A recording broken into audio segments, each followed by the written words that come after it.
نوراللهی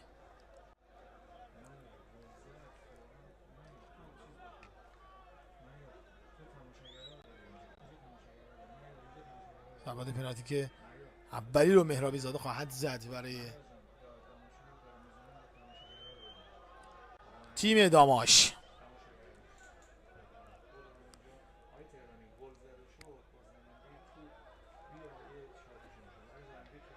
سامان مهرابی زاده توخیز میکنه. مهرابی زاده این چهره منتظریم تا توپ رو بزنه. مهرابی زاده میزنه و توی دروازه.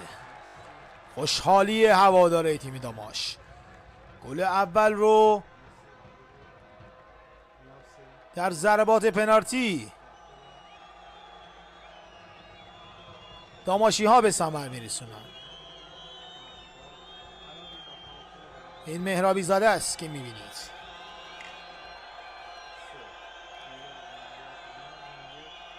ضربه‌ای که زد و ببینید این گونه دروازه تیم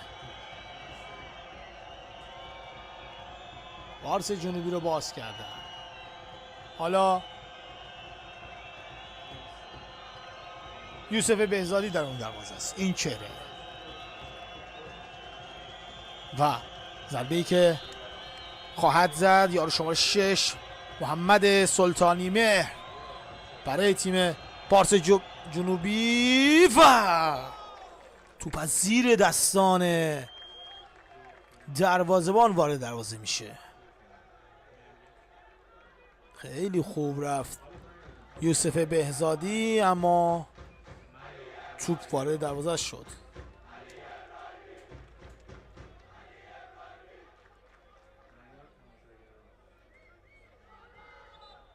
ابراهیمی این ضربه رو خواهد زد.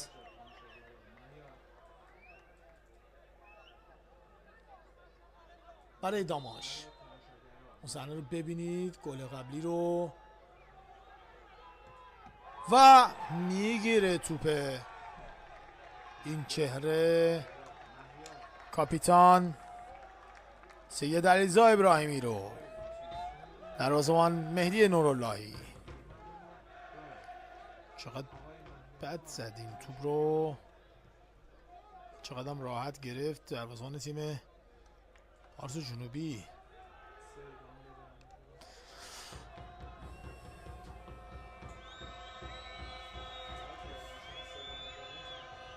یک مساوی است در ضربات پنالتی. ترخیزه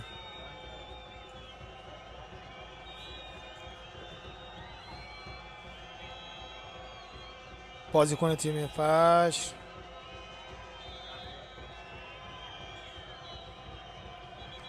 توپی که میزنه ابوالفضل مسرت و توپ توی دروازه جای میگیره.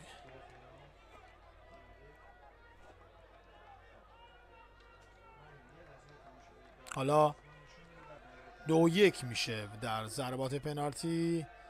یه پنالتی رو داماشی‌ها از دست دادن.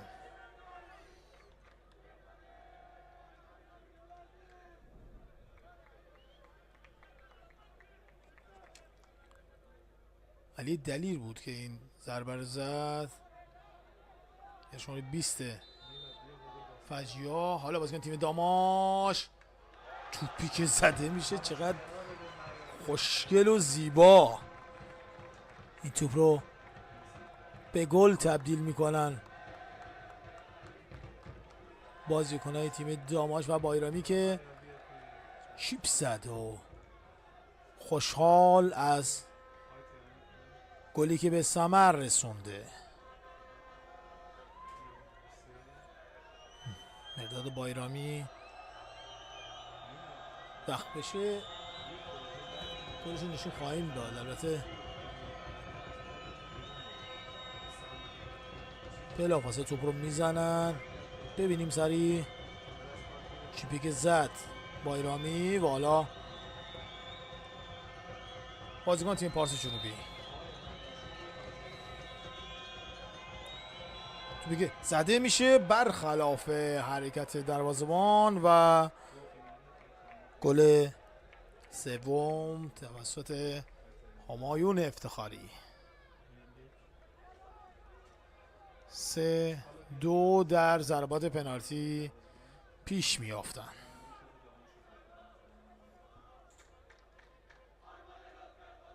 آرمان لطف خدا میره تا این ضربه رو بزنه. آرمان لطف خدا توخیز میکنه، میزنه این توپ رو و گل.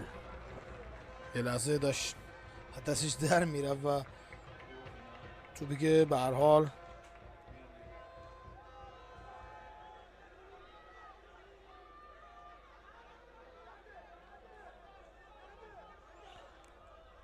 به گل تبدیل شد.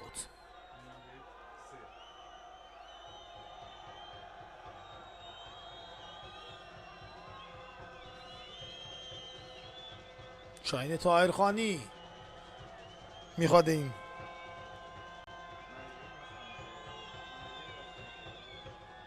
توپ رو بزنه.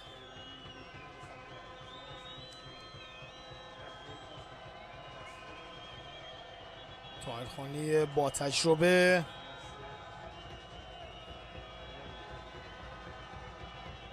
در مقابل یوسف بهزادی و توپی که وارد دروازه داماشی ها میشه. 4-3 پیش میافتن.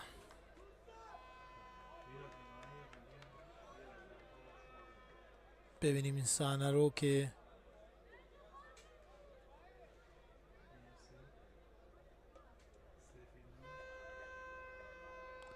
چطور به گل تبدیل کردن. البته عرض کردم سرعت بازی اونقدر زیاد هست که وقت نمیشه که گل رو بلافاصله نشون بدیم. حالا این صحنه رو دیدیم، برمیگردیم بازی و بازیکن تیم داماش توپی که زده میشه و توی دروازه مهدی خانی هم توپش رو به گل تبدیل میکنه و از هوادارا میخواد که شور و هیجان بازی رو زیادتر کنن. میاد به دروازه‌بان خودشون هم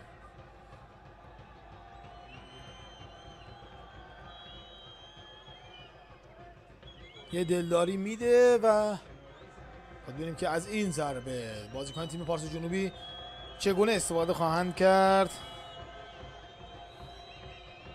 کوروش اژدها-کش این توپ رو خواهد زد.